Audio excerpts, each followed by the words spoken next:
It was TV presenter Alan Whicker who first inspired Clive Myrie to pursue a career in broadcasting. Growing up in Lancashire in the 1970s, his imagination was sparked by the long-running documentary series Whicker's World. Whicker would travel the globe talking to interesting people. "I adored that," Myrie recalls today. Along with watching and reading the news, finding out what went on beyond Bolton, it made me want to be a journalist from the age of 11 onwards. But the fact Whicker was a white, middle-class man made the youngster's dreams seem all the more improbable. "I didn't see anyone with a Lancastrian accent or who was black doing TV journalism," he continues. "Then I saw Trevor McDonald on ITV News and thought, maybe it is possible." After studying law at Sussex University, Myrie joined BBC Radio in Bristol, then moved to Independent Radio News in London, where he interviewed Margaret Thatcher and John Major, covered the Troubles, and met Nelson Mandela. "That was magical," he recalls. Vanessa Feltz defended as celebs go dating set her up with exes identical. What wasn't so magical was when he was appointed the BBC's Los Angeles correspondent in the 1990s. In California, he witnessed the strict racial divides of the US far more marked than in the UK with black and white people barely mingling socially. And the Americans' lack of knowledge about Black Britons was, at times, perplexing. "My Black American colleagues thought it was weird that I had an English accent," he says.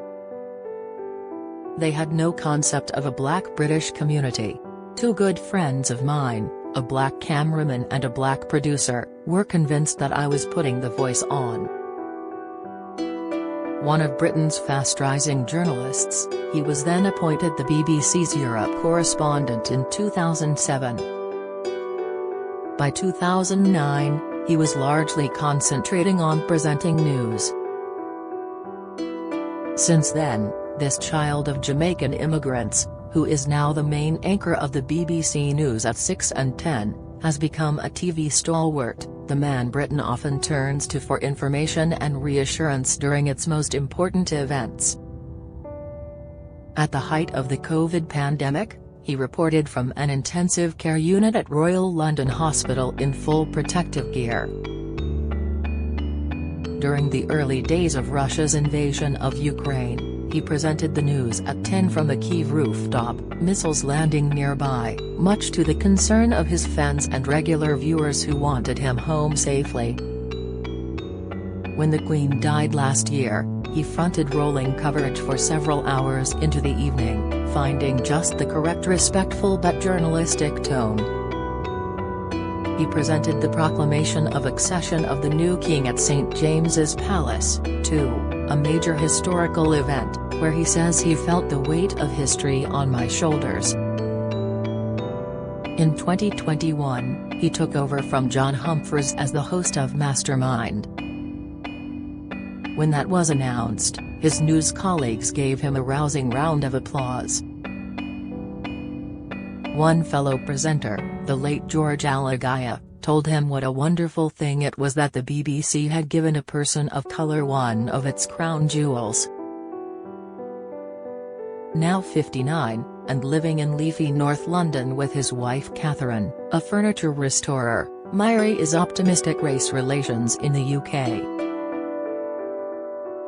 But as he explains in his new autobiography, Everything is Everything, a memoir of love, hate, and hope, things are definitely not perfect.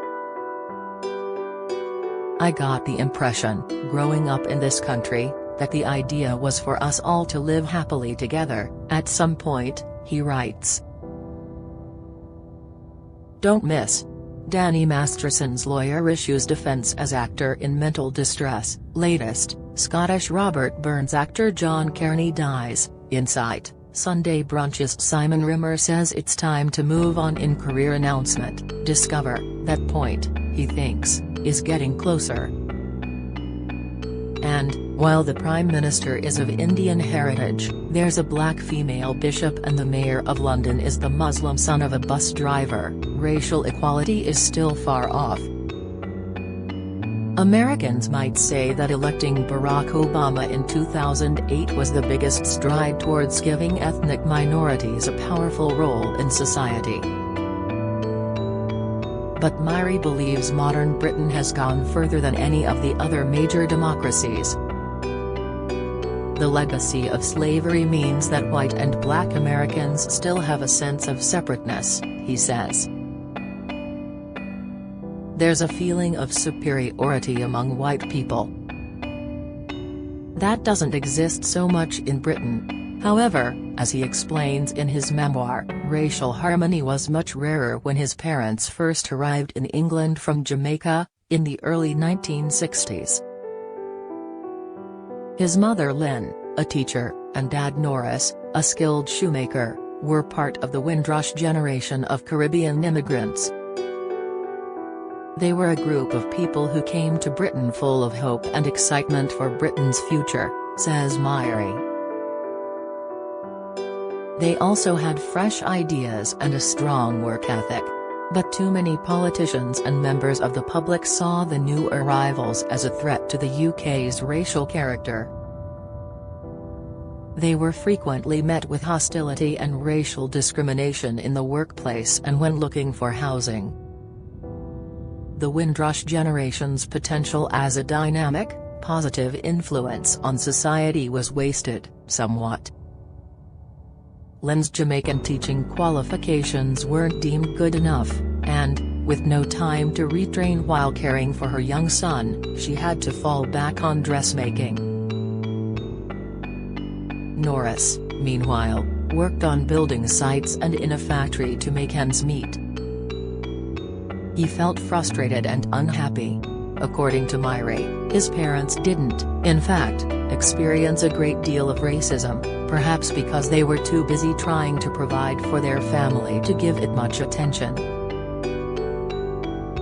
But his mother was once subjected to that ridiculous racist trope of being called a monkey. His Auntie Chris, a trainee nurse, was once told by a patient to remove her dirty black hands.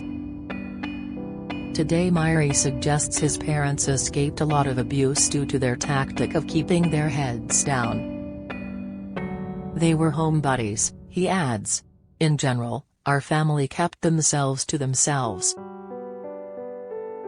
Growing up, Myrie lived with his parents and younger brother, Garfield, until he was 6, when his older sister Judith and his half-brothers Lionel and Peter came over from Jamaica, where they had been staying with grandparents. Life was tough for the 3 new arrivals, as it was for many immigrant West Indian children. Coming to England was a huge dislocation, he recalls. A new school, a new life, a new industrial landscape. Myrie's siblings knew little about football, the Bay City Rollers or even the games that other children played. Speaking in Jamaican patois, so startlingly different to the Lancashire brogue of Myrie and their schoolmates, made them even more isolated. Lionel and Peter, who were young teenagers, would bunk off school and row with Norris. Lynn subsequently had 2 more children, Sonia and Lorna. Myrie recalls how his mother stressed that studying hard at school was vital. With a former teacher as a mother, we had the importance of education drummed into us. But I didn't mind as I loved the point of education, expanding my mind. I enjoyed history and geography and played a lot of football and rugby. I was in the school orchestra, too. Lynn told her children that, because of their skin color, they would have to work twice as hard and be twice as good to succeed. Myrie took this message to heart. In his memoir, he acknowledges that enormous change around the influence and treatment of minorities has taken place during his lifetime. But both personally and in society, he is very aware there are still major issues to deal with. In 2016, Lionel and Peter were victims of the Windrush scandal. Lionel, an established car mechanic, was asked to produce proof that he had lived in the UK since 1973. Until he could, he was denied benefits and healthcare, and wasn't allowed to work. It took a 1971 newspaper photo of him in a Bolton school choir to help prove his case. He has yet to receive compensation. Peter, a youth worker and mentor, wasn't allowed a passport when he tried to go to Jamaica to see his daughter, while he was suffering from prostate cancer. He died shortly afterwards. While Myrie feels personal anger at these injustices, he is also concerned by issues such as the lack of non-white executives at the BBC and the police treatment of young black men.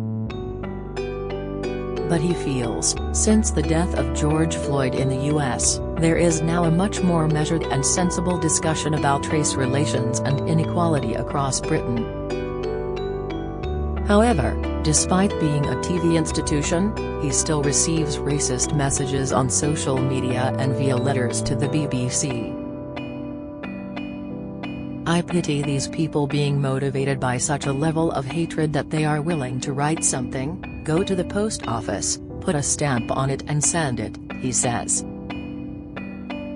They'll say what they dislike about me being a black person. I used to feel very angry, but now I just feel pity.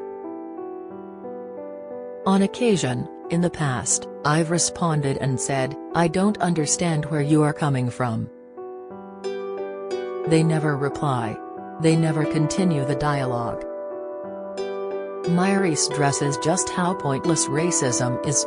If you've got red hair, you've got red hair. If you're black, you're black. That's it. There's no logic to racism. Everything is Everything by Clive Myrie, Hotter, 22 pounds, is published on Thursday. To pre-order, visit expressbookshop.com or call 020-3176-3832. Free UK PNP on orders over £25.